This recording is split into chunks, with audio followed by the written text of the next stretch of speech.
I think you just have to click. Got it. Amazing. Hello, everybody, and welcome to this Peri and Menopause Movement Club exclusive with the wonderful naturopathic doctor, Rebecca Kellerstein, and we are going to be talking about sugar and menopause, not so sweet. Hi, Rebecca. Welcome. It's so awesome to have you back. Rebecca was with us a while ago already, so if you're new to the Facebook group, go and look under guides and you can see Rebecca's phenomenal presentation on the myths around menopause. But so excited to have you here. How are you? I'm fine, thank you. How are you? Good. Cold. I feel like we're turning a corner. Spring is just around the corner. Yes. Rebecca and I are both in Toronto and it is freezing.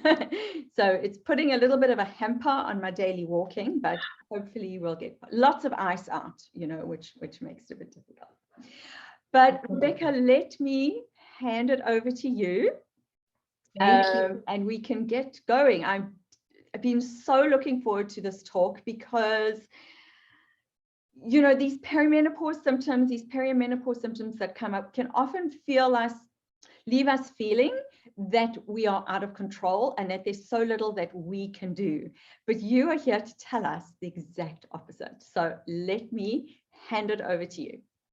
Thank you. And I'm really glad to be here, and thank you so much for having me. I think that this is a talk that's really important. And last year when I came to speak to your group and I was talking about the myths of menopause, and a lot of things that I was touching on was related to sugar, and you told me I had to do a whole presentation just on this.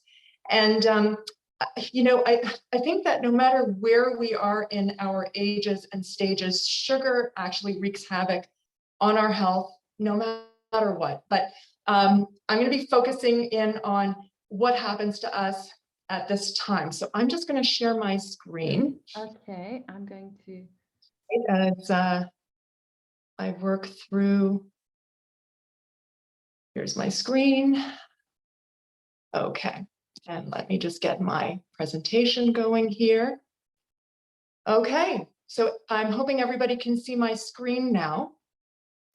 What I'm going to do is, before I begin, I want to outline how this talk is going to be organized. And Tracy, if you have any questions, or if you see that people are texting questions in, then at a natural break, just stop me and ask whatever you'd like to ask, okay? Absolutely, thank you. Yeah, I'm going to be checking the comments. Okay. The Facebook group. So if anybody's watching live, please comment in the Facebook group. And if you're watching on the replay, type #replay, and I'm sure Rebecca will get back to you. She will watch the comments for the next couple of days. Is that good with you, Rebecca? Absolutely. Fantastic. Okay, so let me outline how this talk is organized. So first, I'm going to be going over what happens when we eat carbohydrates physiologically. I think it's important to understand the basics of what goes on so that you can then understand how sugars affect us during menopause. Then I'm going to clarify what types of sugars are the kinds that I'm talking about, which are detrimental to our well-being. And then I'm going to address what menopausal symptoms seem to be aggravated by eating sugar. And finally, I'm going to offer some practical tips to lower sugar consumption so that we can start getting that control and taking those first steps to managing menopausal symptoms that we might be dealing with. So let's start with that crash course in physiology about sugar and about how sugar is processed in the body. So our bodies need some carbohydrates in order to make energy so that we have the systems in place to absorb carbohydrates and to turn the carbs, the sugar, into energy. So this figure here that you're seeing depicts what happens to our blood sugar when we eat a carbohydrate-rich meal. So generally speaking, when we eat a meal that's higher in carbs, whether good carbs or bad carbs, the sugars are absorbed into the bloodstream ultimately, and therefore blood sugar rises. So the line in blue here that you see, I don't have my pen. Okay, I think we'll just have to wing it with with words. The line in blue here shows what happens if the carbohydrates are complex carbohydrates. So those are the whole carbs that are full of fiber. So what happens is that blood sugar levels rise after we eat, but it happens slowly and more controlled over the course of time. And blood sugar stays pretty stable for a good length of time. Contrast that to the line in red, which is depicting what happens if what we're eating are simple carbohydrates or refined carbohydrates. So what happens is, as soon as we eat it, very, very shortly afterwards, the sugar is rapidly absorbed into the bloodstream. The blood sugar rises quickly and sharply. And shortly afterwards, it's followed by a quick and precipitous drop, which can actually drop below where our blood levels need to be. There we go. So our bodies can operate properly only when our blood sugar levels are within a narrow range of approximately between 4 and 6 millimoles per liter. So it's a very narrow therapeutic range where blood sugar can function optimally. And our cells by themselves don't have the capability to absorb sugar spontaneously. In fact, sugar can't enter a cell until a hormone called insulin, which is produced by the pancreas, is secreted. So only when insulin binds to the cell's receptors can the cells take in sugar, as you can see in this picture here.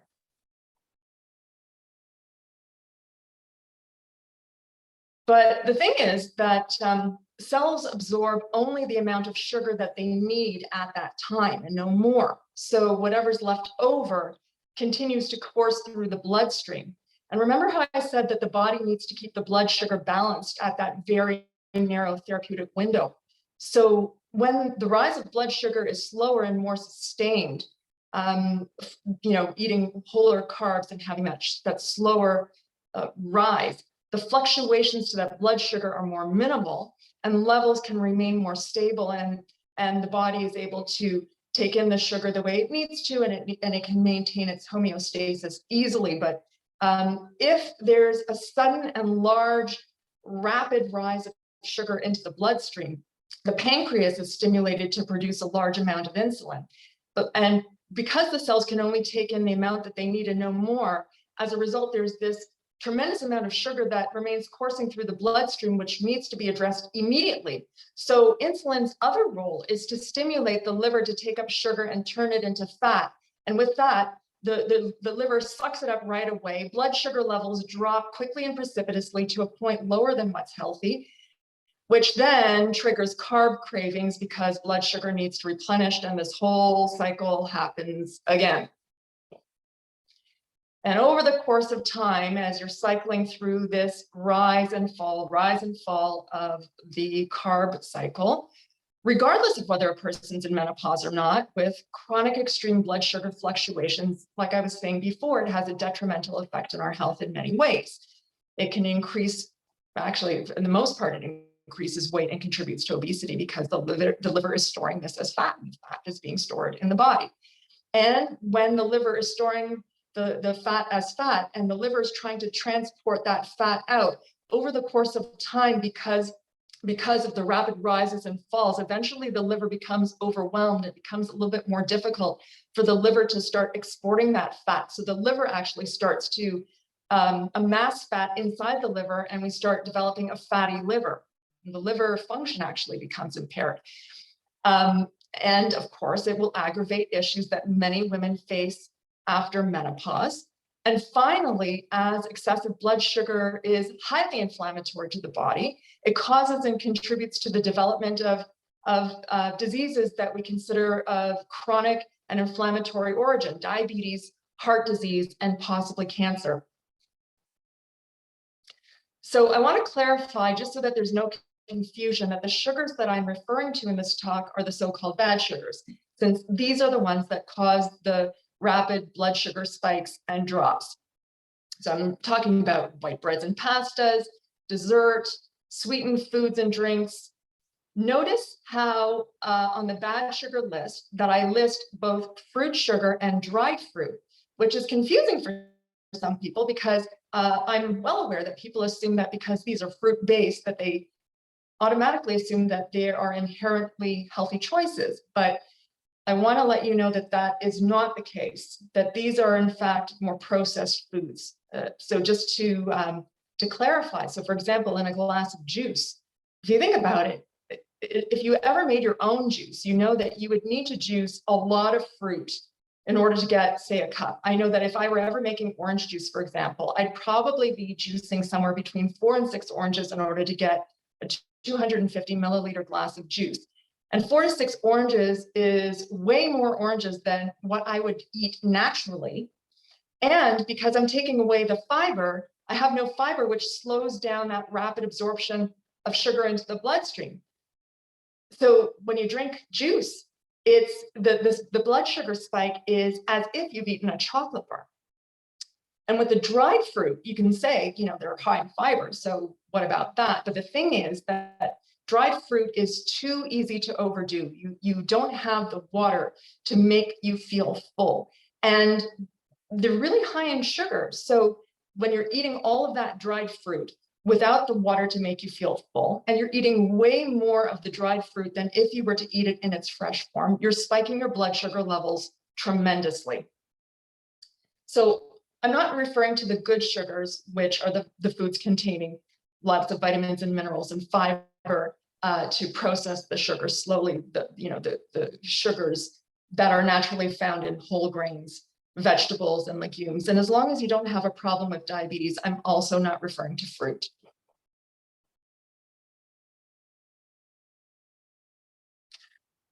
So now let's get into the nitty-gritty of how sugar might affect us as we are transitioning or we have transitioned into menopause. And again, a little bit more physiology so that you can understand about how stress and sugar are interrelated and how they affect us in menopause.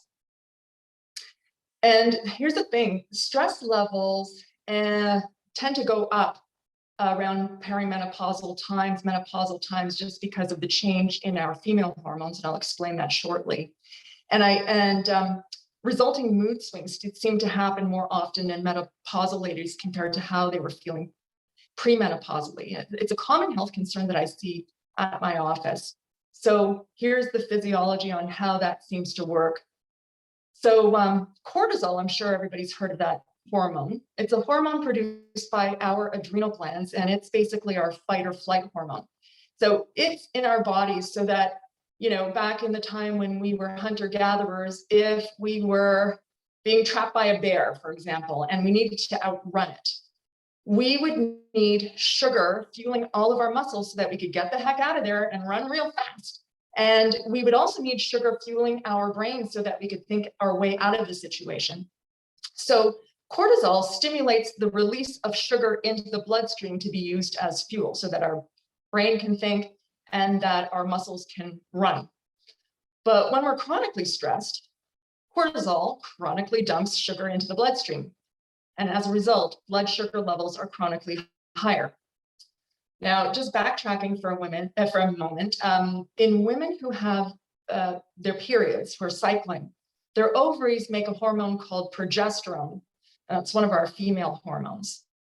Our adrenal glands also make progesterone in small amounts too, and progesterone is actually, it's a precursor, it's a building block for making cortisol. And what happens is that when our progesterone levels are higher when we're cycling, it actually has a cortisol lowering or a slight cortisol suppressing action. So in fact, progesterone has a stress relaxing action. But in menopause, when our ovaries are no longer functioning and the amount of progesterone that we get is just the small amount that we make in our adrenal glands, the progesterone levels diminish. And because only our adrenal glands are making them, the levels are far lower than they were beforehand. So that stress dampening action is much, much weaker in menopause. And as a result, with any sort of stress stimulus that our bodies have, whether it's physical or emotional, our cortisol levels go up. And as a result, so too do our blood sugar levels. And the higher cortisol levels can cause symptoms that can cause or contribute to or exacerbate menopausal symptoms such as insomnia and sleep disorders, anxiety and mood swings, aches and pains, digestive problems, osteoporosis, hypertension, and hot flashes, especially the hot flashes that are specifically happening in the face.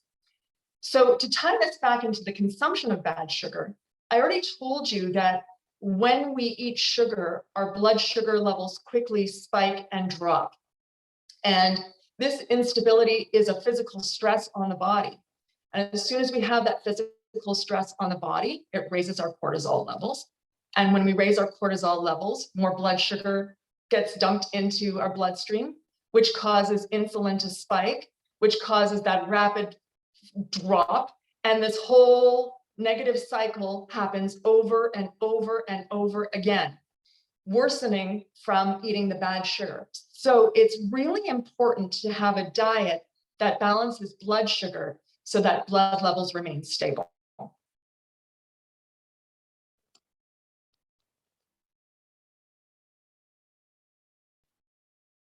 Okay, so now aside from progesterone having a stabilizing action on cortisol, progesterone has a stabilizing action on blood sugar levels directly. And actually, so does estrogen. So as estrogen and progesterone levels become lower in menopause, blood sugar becomes somewhat more unstable. And unfortunately, eating sugar really augments that instability. So if we were to eat healthily, this lability that we have from the drop of estrogen and progesterone can be managed. But when we eat that sugar, it really, really, really augments that instability. And this was elucidated in a study that I'm presenting here, in which 31 healthy postmenopausal ladies who had hot flashes, they had their blood sugar levels monitored over the course of time to see if there was a relationship between their blood sugar and hot flashes. So the blood sugar levels were monitored over the course of 30 hours, and the frequency of their hot flashes were noted. And what they found was that the frequency of their hot flashes was associated with drops in their blood glucose levels. So what the researchers postulated was that maintaining blood sugar stability could be effective in reducing the frequency of hot flashes. And actually, I see that quite a bit in my practice, that if we can get women to be able to better control their blood sugar fluctuations, that the frequency of their hot flashes go down, not necessarily in the intensity, although for some ladies, yes. Some ladies, we have to do other things, but definitely the frequency is affected 100%. Okay, here's another study with a greater population base. So in this one, 6,040 women were followed over the course of 9 years, and they wanted to see if diet played a factor in the development of hot flashes. And what they saw over the course of time was that diets high in sugars and in fats increase the risks of hot flashes and night sweats. And conversely, the Mediterranean diet, which is a diet filled with minimally processed foods, it's highly plant-based, it has lots of fruits and vegetables, nuts and seeds, legumes, whole grains. And it does also have some lower fat dairy, poultry, and fish. That eating a Mediterranean diet diminished hot flashes.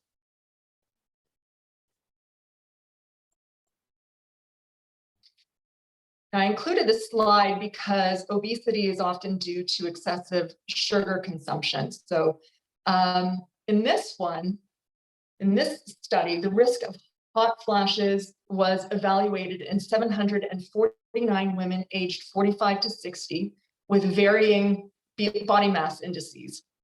And what they found was that increased fat mass was associated with increased hot flashes.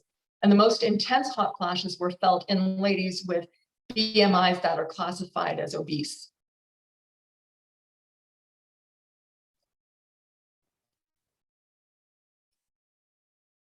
Okay, so I guess that's enough about hot flashes. Tracy, I just want to check in. Are there any questions so far? Hi, Rebecca. All good. No questions so far. Can I ask a quick question? Absolutely. Alcohol, is that counted as a sugar? That's an excellent question. Excellent question. And what I would say is alcohol metabolizes in the body. It spikes sugar in the body. So if a person knows that their blood sugar control is good and they want to have a drink every now and then, I don't usually have a problem with it, although I do find that for a lot of women who are suffering from hot flashes, they will find that alcohol will exacerbate their hot flashes. That can be one of two reasons, though. It can be because of sugar, but it can also be because the alcohol itself, it impairs liver function. And this is a topic that's slightly off of what we're talking about now, but liver function is really important with the management of hot flashes as well. So alcohol has a double whammy. But if you're not one of those ladies and you need your drink, what I would say is, if we're thinking about the wine, wine has a very broad range of how much sugar is in it. Ranges anywhere from like a glass of wine having something like 5.6 grams of sugar to 15 or more grams of sugar per glass. So what I would say is, stick with the lower sugar content wines and have them every so often. But if you're not sure if it's affecting your menopausal symptoms, a very interesting way to check things out would be something called an elimination challenge diet, where you eliminate that something. And yes, if you love your wine, that's this aside, but you'd eliminate that something for about 2 weeks, and you would check to see how you're feeling. And depending on how you're feeling, you may or may not notice a difference, because sometimes people come down from that something very slowly. But certainly when you reintroduce it, that's when any symptom that you would have would augment and exacerbate. And that's when you would see, you know what, when I drink this, it's not good for me. And then you have to make a decision as to whether you want to live with that or not. Okay, thank you. That's great. That's an awesome answer. Thank you. Okay, I will switch back to, all right. And we're still connected? All good, yeah. All right. Okay, so I'm just going to take a quick drink. And I'm going to switch topics away from hot flashes and move on to sleep. And this is a big one, because between 30 and 60% of menopausal ladies have sleeping problems. And poor blood sugar control seems to play a hefty role in poor sleep quality. I think part of it is a cortisol issue, like I had touched on before, that stress response. And the other big portion is blood sugar control. So in this study that I've put on this slide, 155 people had their sleep assessed. They also had their fasting glucose and inflammatory markers in their blood assessed. And what the researchers found was that the people who were classified as pre-diabetes, so what that means is that their blood sugar levels are not well controlled, but they're not quite diabetic yet, that people with pre-diabetes suffered from poorer sleep compared to the people in the normal glucose group. But I'm sure, you're probably saying, I don't have pre-diabetes, my blood sugar is fine, my doctor just checked it, I'm okay. That's not me. Okay, yeah, you say that, but let's check out the next slide here. So in this one, I'm trying to show you what happens in hypoglycemia. So hypoglycemia is the medical definition of blood sugar levels dropping below that low threshold of 4 millimoles per liter of blood sugar. Remember how I was talking about how when we eat bad sugar, when we have those rapid spikes and drops, the drops can actually get us below where we need to be. So hypoglycemia can actually be a very frequent occurrence in people who have normal blood sugar levels. It happens in people with disordered blood sugar levels. It also happens in people who have normal blood sugar levels. So when hypoglycemia happens at night, so that's called nocturnal hypoglycemia, you get certain symptoms. And a lot of these symptoms are menopausal symptoms, like profuse sweating, a restless, irritable sleep, and a racing heartbeat. So really controlling blood sugar levels and making sure that you don't go on that bad sugar roller coaster ride is a big deal for improving not just hot flashes, but also sleep.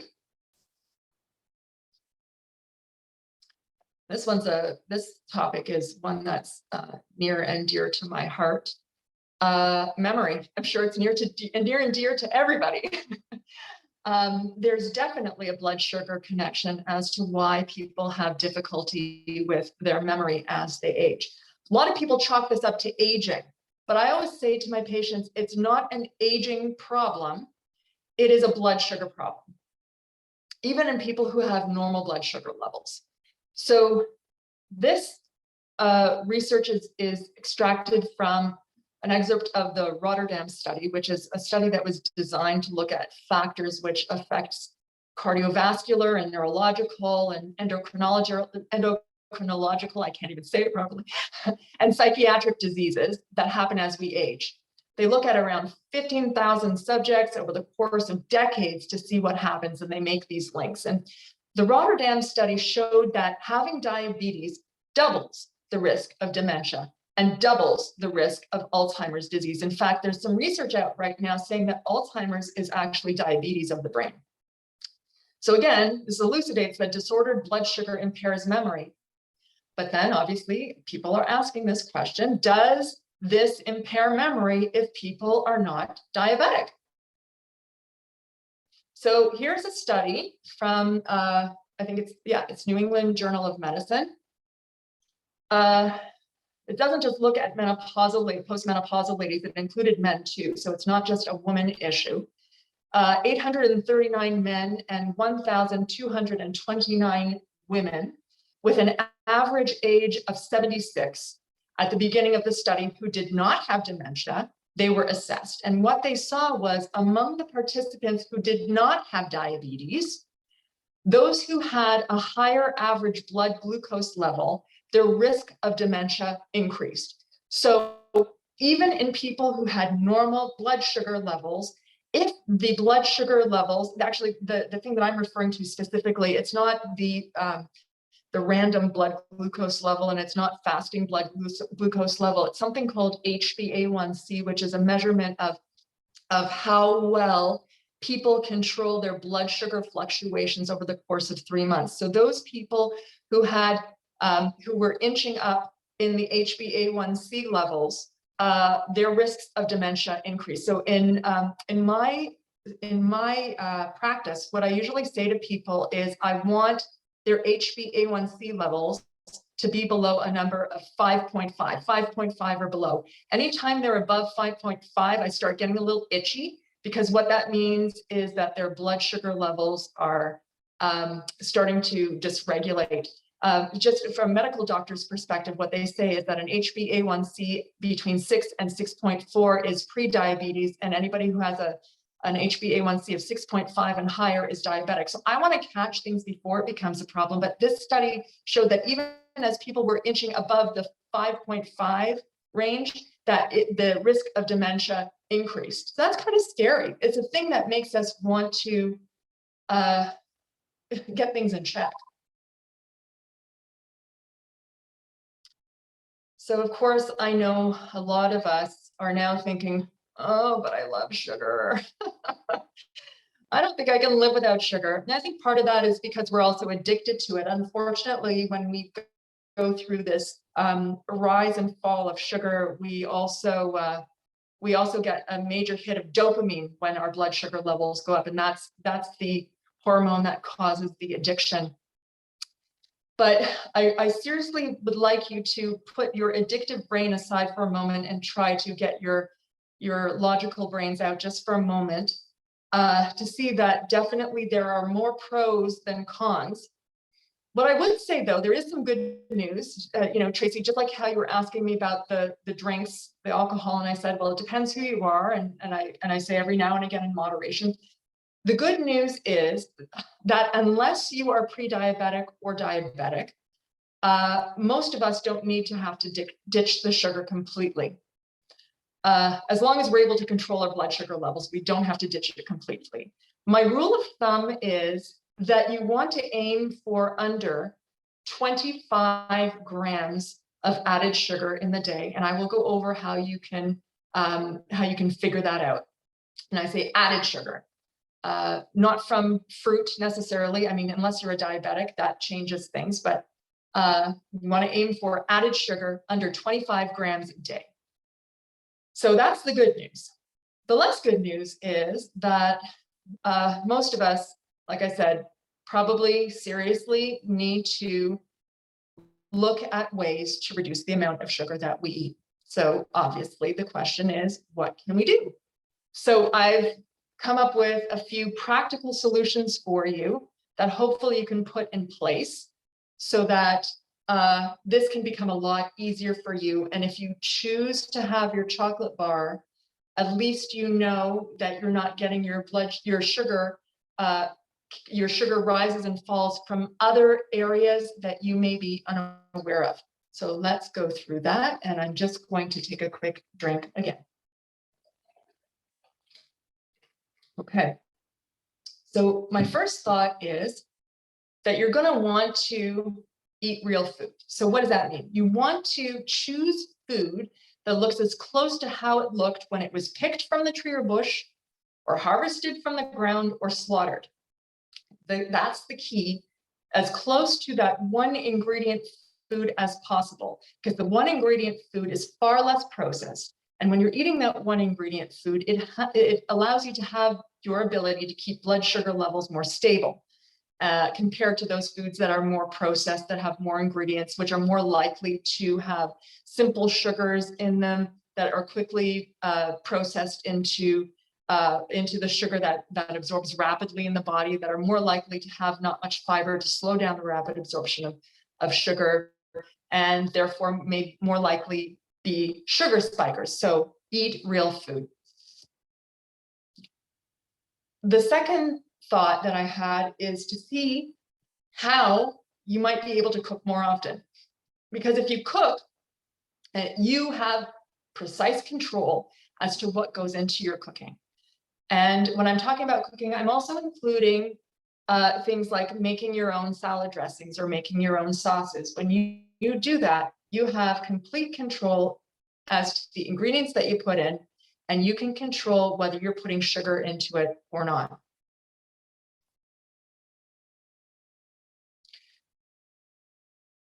You also want to steer clear from these sugars that are found in processed foods. So in case you're picking up something that is a multi-ingredient thing, you want to read the labels to make sure that these words are not in there, because all of these words are sugar.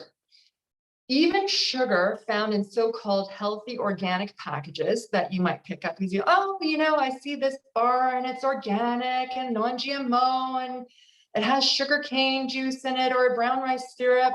Oh no, it's a concentrated fruit juice jam, or I've decided to bake with coconut sugar or agave. Guess what? They are all sugar and they will still all spike your blood sugar levels. So I know that there's a lot of words here and that people might forget this. So a few days ago, I gave Tracy access to a handout that can be distributed to all of you, or you can contact me and I'm happy to distribute it, which lists all of the sugars to avoid so that you can have a hard copy to look at for your reference as you are learning to navigate through labels.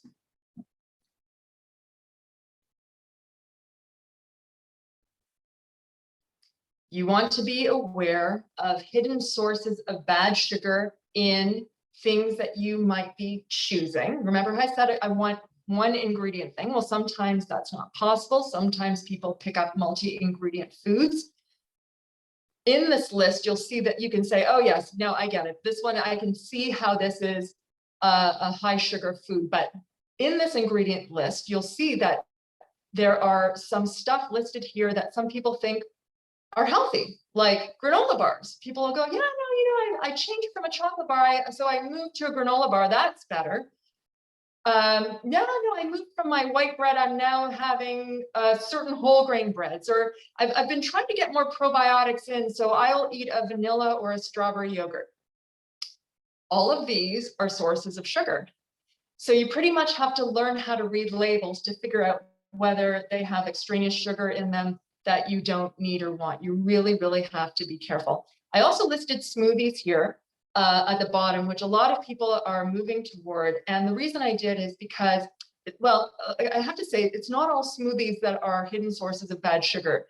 When I think of making a smoothie for myself in the morning, what I do is I'll take something like about a half of a cup to 3/4 of a cup of fruit. And then I will make my base an unsweetened nut milk base, and I'll throw in like a whole bunch of really good stuff in there, protein powder and almond butter. And that is not what I'm talking about. When I'm talking about smoothies, I know that people say, okay, I basically put the whole kitchen sink in there. I take pretty much 2 baskets of fruit, and then my liquid is orange juice for the vitamin C. And then you think about all the fruit that's in there plus all of the juice, and you're thinking that that is a major sugar rush. You want to limit your fruit. I'll go over that. Not limit it completely, but I'd say somewhere up to about 3 servings a day. That's not crazy. That's not a limit, but that's not like you're eating it 10 times a day. And certainly if you're making a smoothie, don't do it with juice. Don't do it with a sweetened milk. You want to have it with an unsweetened milk.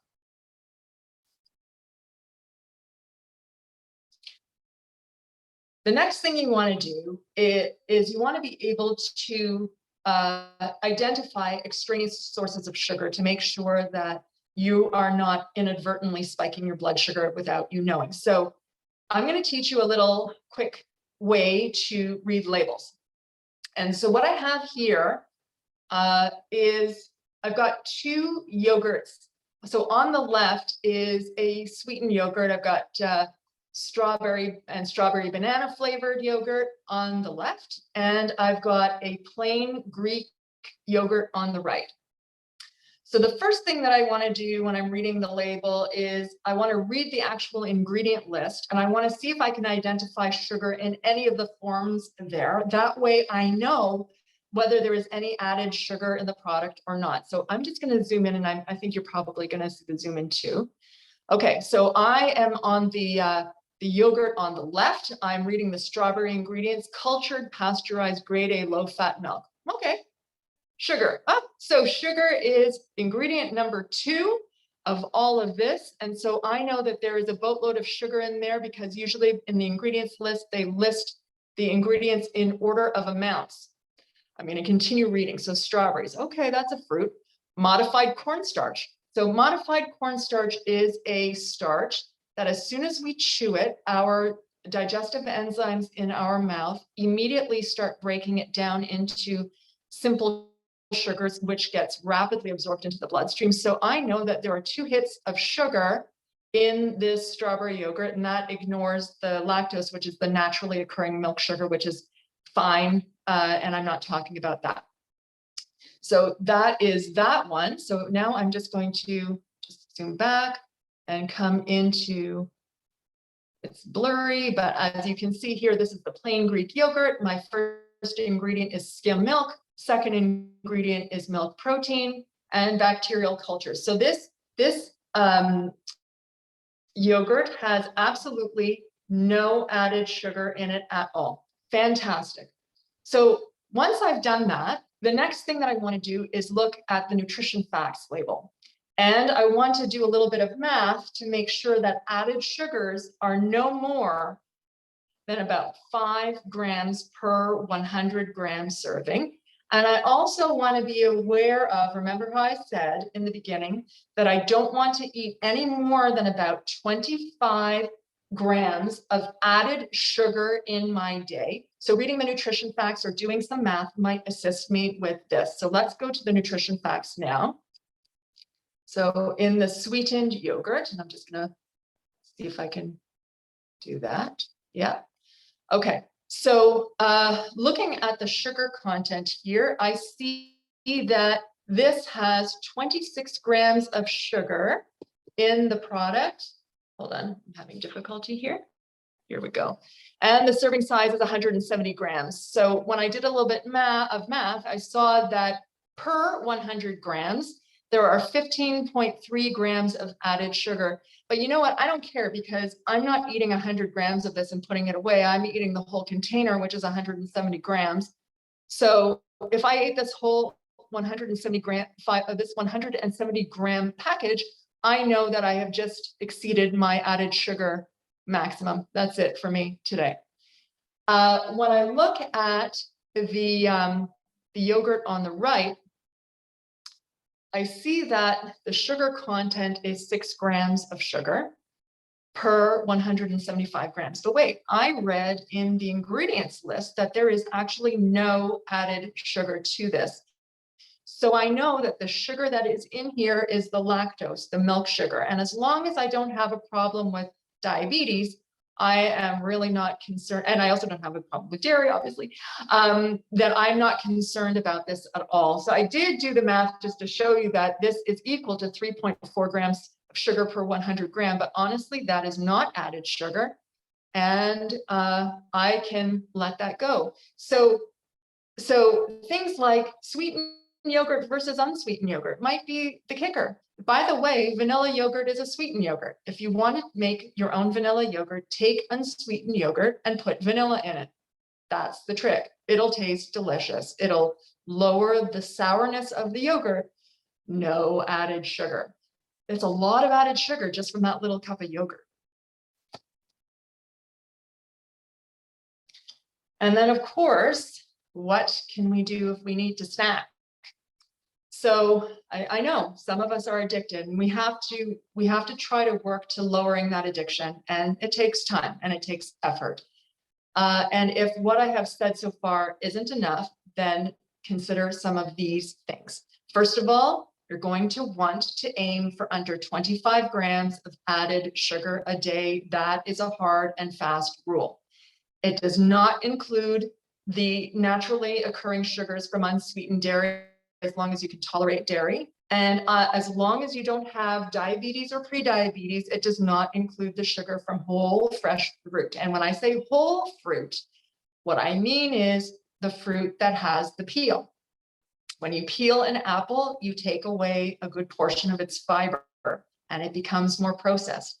So as much as possible, if the peel is edible, wash it and eat it. And like I said before, fruit servings can be up to 3 servings a day. And what's a serving? A serving is either one, right? Like a banana and an apple. Or depending on how much sugar is in there, in the fruit, a serving is anywhere from about a half a cup to 1.5 cups. So a half a cup of the sweeter fruits, like a half a cup of grapes or pineapple or melon. But for the fruits that don't have too much sugar in it, like strawberries or blackberries, you could even go as high as 1.5 cups. So that is quite pleasurable.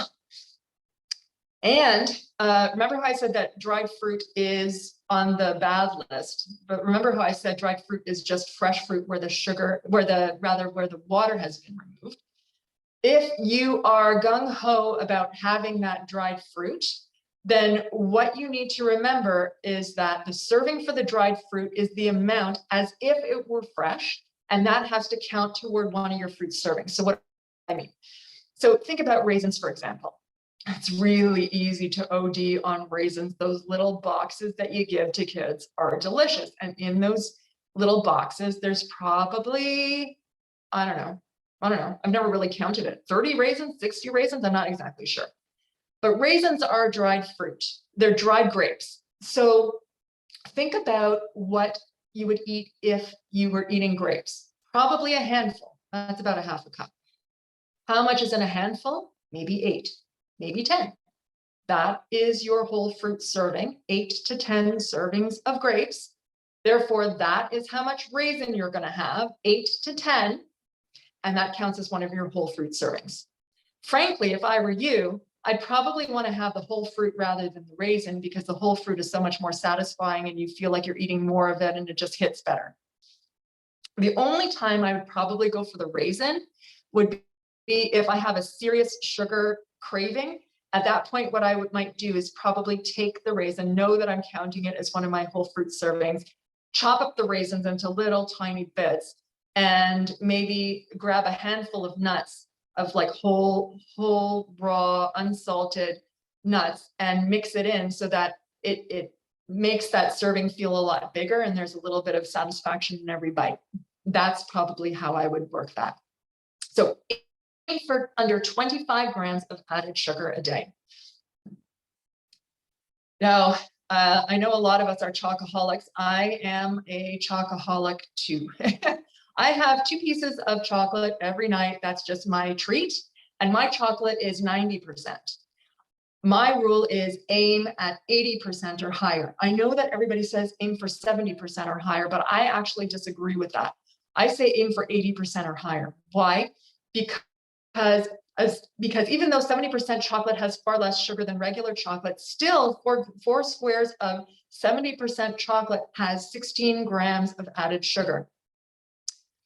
4 squares of 80% chocolate, depending on the make, has somewhere between 5 and 7 grams of added sugar.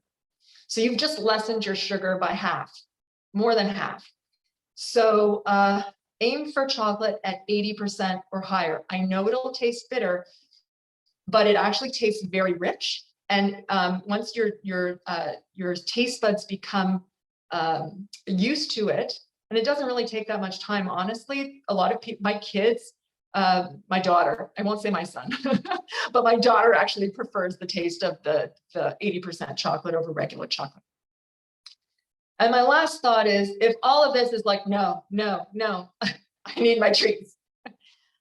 What you might want to do is one of a couple of things. The first thing is, if you go online to, you type in Candida diet friendly desserts recipes, you can find a plethora of recipes to try to bridge the gap as you are trying to lower sugar out of your diet, that you can make at home on your own using natural sweetening agents that I've listed here. Erythritol, which is a natural sweetening agent, which is derived typically from corn. It is a sugar alcohol. I'm not going to bore you with the biochemistry of that, but pretty much what that means is it does not metabolize in the body like sugar. It does not spike your blood sugar levels, and it's safe for diabetics to use. And it hasn't been chemically altered, even though the name of it sounds chemical. In fact, it has not been chemically altered in any way. It has just been extracted from the corn, kind of like how sugar is extracted, without it changing its chemical configuration. So small amounts of erythritol.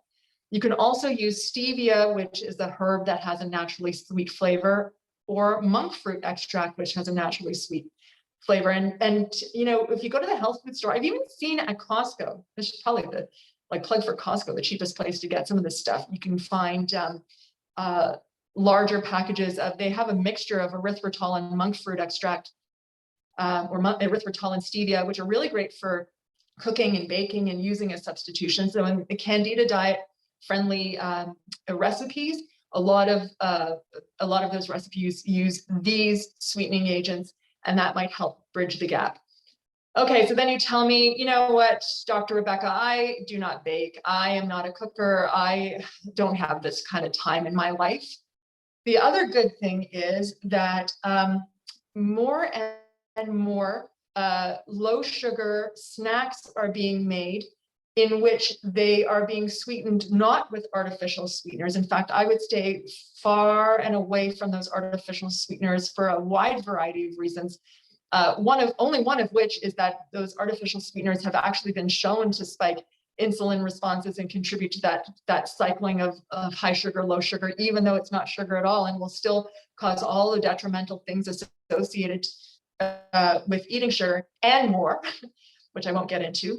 So you can find these, they're marketed under keto snacks, keto friendly, which just means low carbohydrate generally. It's high fat, low carb. The only people who I would say maybe not for the keto friendly snacks, because they're high fat, is anybody who has a fatty liver or whose liver is compromised. In those people, they have more difficulty processing fat. So this may not be an option. You might want to then look to the Candida friendly diet snacks and just suck it up and make something and put it in the freezer. But for those people who are okay that way, you can find keto-friendly bars. And I found something that kind of looks like it looks like, you know, those nut bars that are stuck together with like honey or agave or whatever with a little bit of chocolate. Well, I found this thing at Costco. It has 1 gram of sugar in it completely. It's sweetened with erythritol. The only reason it has a little bit of sugar is because they've added like maybe 80% chocolate chips in there. And this thing is delicious. And as you're trying to, I'm not saying to eat this all the time. This is an in moderation eat, but if you've got a crutch on something, it's really great that we're living at a time now where we can get this stuff. And of course, if we are having major difficulty and we need more assistance, give me a call. Or if you're not in the area, find a naturopathic doctor local to you who can assist you with everything, because I think that's so important. And I'm just going to switch back to our Zoom call, and I'm going to stop sharing, and here we are. Oh, that was brilliant. Absolutely brilliant. Thank you so much. Extremely enlightening, right? Because we think, oh, sugar, but it's actually insidious, right? And I love that what you're saying is that there's actually is so much, you know, the kind of tagline of my movement and posture program, the Reshape method, is take charge of your change. So I'm showing people how you can take charge of your change in terms of a movement aspect. And I love that what you're saying is from a nutritional aspect, you can actually take charge of your change. I think a lot of people in perimenopause and menopause feel that these menopausal symptoms are just maybe hormone related and that they need HRT, and HRT will sort it out. And you're saying, no, actually, there's this sugar thing, right? And I know a lot of times people just don't want to hear it because we're so addicted to sugar. That's the thing. It's more addictive than heroin. It is way more addictive. It lights up our dopamine way more than heroin does. It's a major thing. I do want to say, you know, a lot of people actually go right to HRT. It's like, oh, I need HRT. But, you know, with naturopathic medicine, just like your tagline of take charge of your movement, everything about naturopathic medicine is to empower the patient to take charge of their own health, no matter where they are. And I always, there are some people, I do find that there are some ladies who might actually benefit from HRT, but that is such a last resort. There is so much that you can do in the interim. Part of it is cleaning up the lifestyle. Part of it is balancing stress responses. Part of it is trying to fine tune the system and restore equilibrium. And only then, if it's still not working, then we can go to this. But this is something that you can just take, put in your pocket and say, look, you know what? I need my chocolate, and I don't care if Dr. Rebecca said 80%, I want my Mars bar. Okay, I know that if I have a piece of Mars bar and I cut it in half, it's only 11 grams. That's part of my 25 grams. But what I'm going to do is I'm just going to now start reading my nutrition labels to make sure that I'm cutting back on every other aspect that I don't really care about, that I can take control and do. And that will lower your, it's a huge thing. It's huge. And I see it time and time again in my practice. When people do that, they feel better generally. So it's a gift. Yeah, take it as fantastic. So for people who are watching, I am monitoring the chat. If you have any questions, please pop them in the chat. Do you have time to stay just a little bit longer to answer some questions? Absolutely. Okay, so pop them in the chat. I will monitor. Sometimes it means I have to refresh. So if you see me looking down, that's why. So Annette and Claire and Susie say, this is great. Thank you so much. Very, very informative. Thank you. So a couple of questions. First of all, Dr. Kellerstein is my naturopath, and I actually need to make an appointment and come see you soon, but I need to share this with everybody, that when I first came to see you a couple of years ago, the thing that, first of all, many things that you told me completely changed my life, but the one thing that has been an absolute joy that you told me about were cocoa nibs. Yes. The secret. Delicious. Cocoa nibs are fantastic. to get that chocolate craving, right, without eating a chocolate bar. So maybe if you can tell everyone a little bit about cocoa nibs. Well, cocoa nibs are little pieces of the actual cacao. They're cacao nibs, actually. They're actually pieces of the cacao bean, and they are 100% hit of chocolate. So it has an intense flavor, and it's really satisfying. I mean, it's not sweet, obviously, but you know, for people who want to take that step away from the chocolate bar and go to cacao nibs, it's fantastic. I find that I put them in my smoothies when I just want to get that extra. It's better than cocoa, I have to say. It's just a little bit extra. It's so good. It's lovely. And then somebody also asked they would love if you could share some of your smoothie recipes, right? Because we do need to be careful that this kind of smoothies we're making aren't this kind of intravenous sugar hit, right? Which is, and I think that's another thing that you know, that I hear among my Reshape Method members as well, because although the focus of my Reshape Method program is on movement, there are nutritional elements to the program as well. And people do kind of, there's this kind of between things that we think are healthy and then limiting it, right? Like I do find that some people tend to overeat fruit or overeat nuts because it's healthy, right? So maybe we can talk a little bit about that as well, about where the limit is with these things. Okay. So just to go to the smoothie aspect first, I probably can, you know what I'll do is after this, I will type out the smoothie that I go to when I'm working, and because it's not nice to eat in front of people and I work all my way through, so I'll drink my meals. And so I'll give you my my chocolate smoothie recipe after I'm done. I'll put it in the chat box, okay? Thank you. With respect to amounts, the thing about that is that it's variable and it depends on a person's health and what's going on. So what I'm going to say will apply to the average lady in her 40s, 50s, 60s who does not have diabetes, who does not have any issues with their liver or fat metabolism, or they do not have their gallbladders removed. So again, no issues with fat metabolism. So in a lady who's of average to excellent health, like I said, with respect to fruit, I would say somewhere between 0 and 3 servings a day. So again, what is a serving? A serving is either one, like an apple, an orange, a kiwi, or it could be anywhere from 1/2 cup to 1.5 cups, depending on how much sugar is in the fruit. So the fruits that have more sweetness to them, you're going toward 1/2 cup serving. The fruits that are not particularly sweet, like cranberries, and when I say cranberries, I don't mean dried ocean spray cranberries, I mean fresh cranberries, right? The sour stuff. Cranberries or blackberries or raspberries or strawberries, then you could go up to about 1.5 cups. So depending on, there's that range. Nuts. It's interesting because people will use a handful of nuts as a snack, and I like it too, but people will overdo it. So they'll, in their attempt to cut back on sugar, they might eat a whole hunkin' tub of Costco nuts, and they're wondering why they're not losing weight and why they don't feel good. It's because a proper serving of almonds is 6 almonds is a serving. 2 Brazil nuts, a couple of tablespoons of pumpkin seeds or sunflower seeds, that's a serving.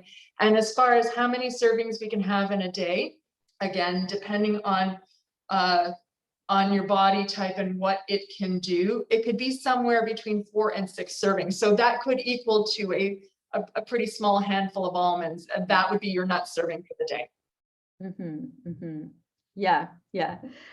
Claire is asking where you can get them from. I suppose she's talking about the cacao nibs from the health food store, right?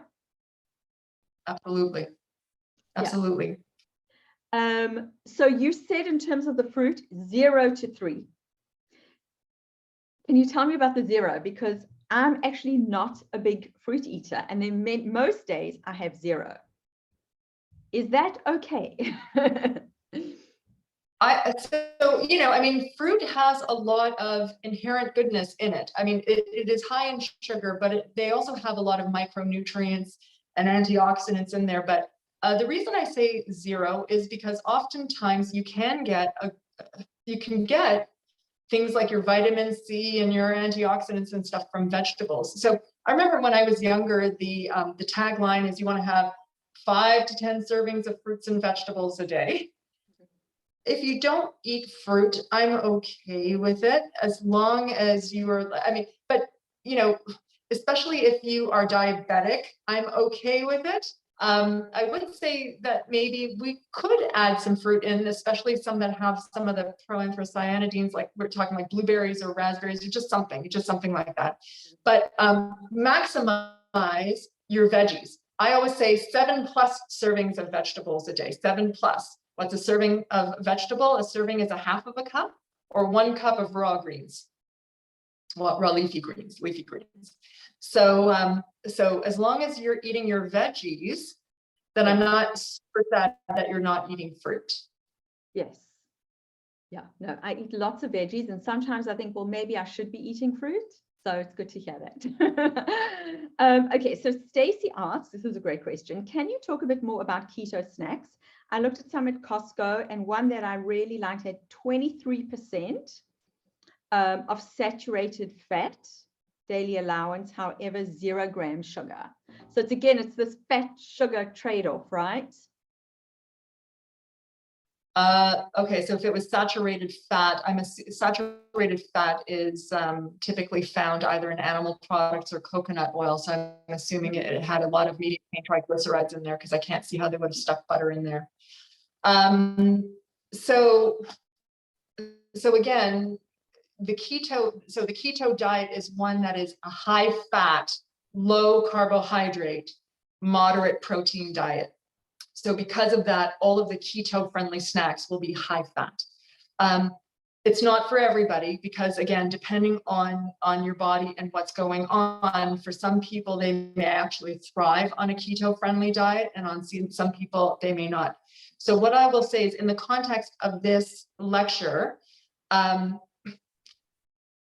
when a person is trying to cut back on sugar and they do not have the ability to make their own, although what I would say is making your own, like I said, when you make your own food and you make your own treats, if you go to the Candida diet friendly websites and you can get some good recipes and make your own treats, you will have a lot more control. So if you don't have the ability to do that, this keto bar that you might get is a really great option because it is low sugar. Yes, it has some saturated fat in it, but the saturated fat is from coconut oil, typically, which has a lot of added health benefits to it. So as long as you're not eating a lot of generally high, greasy, fried, like super fatty things, you can have this bar once in a while and be fine. Like, it might be a thing that will help you control your sugar cravings. It would be the stepping stone to get you down if you can't do it. So it's a good option to have.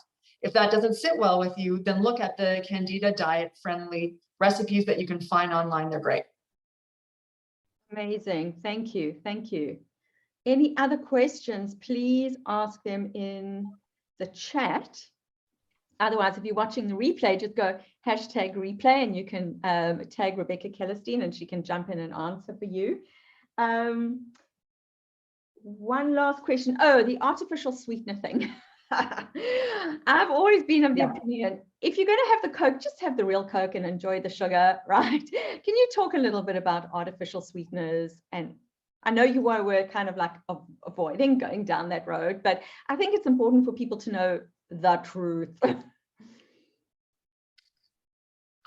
Generally speaking, artificial sweeteners, and there hasn't been one yet that doesn't fit this bill, is seriously toxic to your health for so many reasons, and in so many ways. So number one, every single one of them will still spike your insulin responses. So even though you haven't actually eaten sugar, they will still stimulate insulin to be secreted.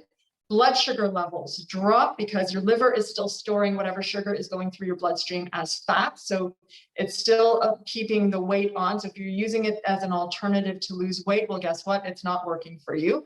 The liver will still get fatty. You're still going to go through these hypoglycemic episodes and you're still going to crave sugar. But okay, put that part aside for a moment. Depending on what artificial sweetening agent we're talking about, they still may possibly contribute to cancer. They still definitely are toxic to the liver. One of them actually decimates our healthy gut microflora, which is the healthy bacteria that we're looking for that lines our gastrointestinal tract, may contribute to some brain and memory issues. Like there was just a whole host.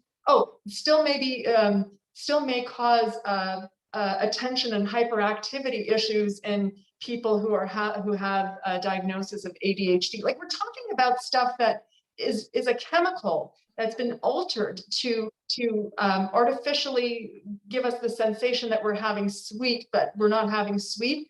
It's been shown time and time again that it's not the case. It has both short-term and long-term consequences that are detrimental. So I would not touch them with a 10-foot pole. I probably also wouldn't touch Coke either, again, because of the sugar content. It's just a question of going backwards. Like one can of Coke, I think it's something, if I remember correctly, one can of Coke has about 37 grams of added sugar in it. So there's that. And remember, I said I want to be under 25 grams, but of added. But yeah, that's why I would say if you need to crutch your way toward getting rid of sugar, the way that I would crutch it is to use these natural sweeteners that are from natural sources. They have not been chemically altered in any way. They might have been refined, like erythritol has been taken and extracted and refined so that it looks like sugar, but it hasn't been chemically altered like sucralose has been, where they took the original sugar and they actually changed it around. So it might be refined in the sense of getting it so that you can scoop it into a recipe, but it hasn't been altered. I did find for a while, I substituted sugar in my coffee with, I think it was monk fruit. And I really seriously started putting on weight. I don't know why, but as soon as I stopped it, the weight fell off. It could just be my body was thinking it was a sugar, right? Could that happen? This is what I say. In some people, they actually don't do well even with these small amounts of other sweets. Right. So that's why I say it sparingly. That's why I actually started with the first thing first and left it to the last thing last, because some people just need to go away from the sweet. And I think another thing, and maybe you can talk a bit about this as well, is that, we're thinking, oh, sugar, we love sugar, we need sugar. Unfortunately, and this is what I would hear you saying at the beginning of the talk, is that when it comes to our age and our stage, sadly, there's just very little wiggle room, and that's just the reality of it. As we get older, so what I would say is, generally speaking, no matter what age or stage we're at, there's actually little wiggle room. But the difference is, fortunately, as we age, our bounce back becomes more impaired because we tend to get into a state of chronic inflammation. So whereas when we were 6, like if we eat sugar, then we can bounce back, like our systems are in place and we mobilize and we're okay. But as we get older, with the chronic stresses, physical stresses of the sugar, and then our chronic stresses of our lives, we actually don't have that kind of ability to bounce back as well as we used to. Hormonal impacts as well, right? The hormonal impacts. That's why we need to baby ourselves as much as possible. And I think that the big deal here is that for those people who are in denial about getting rid of sugar, it's because sugar is an addiction. It's their addiction. It's our addiction. And so we need to have our strategies in place so that we can start stepping away from that. Absolutely, absolutely. And also in the reshape method, I have an entire bonus section on how to ditch the sugar habit, because it is very much this emotional, mental thing that's going on. And I find that what works really well is understanding that it is this dopamine hit, right? And dopamine is like, it's not so much the feel-good hormone, but the about to feel good hormone, like gambling, right? It's that. That's right. So I try and help my ladies find activities that do make them feel good, which are more serotonin inducing activities, as opposed to sugar, which you never actually feel good. You're like about to feel good, right? And then it sets us on this, right, that we want more and more and more. It never actually really satisfies us. Would you agree with that? I would agree with that. I would agree with that. And I think part of the reason why it never satisfies us is because of the blood sugar drop that happens afterward, hormonally as well. 100%, 100%. A lot of times people turn to sugar because they've had a very stressful day. So looking at ways to bring joy back into life, to mitigate and manage stress, it's probably key. Yeah, yeah. Because we think we're going to feel good when we've had it, right? But then you land up having that sleepless night because, as you said, it's now messed with your sugar levels while you're sleeping, and then you're wide-eyed at 2 o'clock in the morning. So emotionally, we feel like we need it. We feel like we deserve the treat, and we're linking that deserve the treat with the chocolate or the cupcake.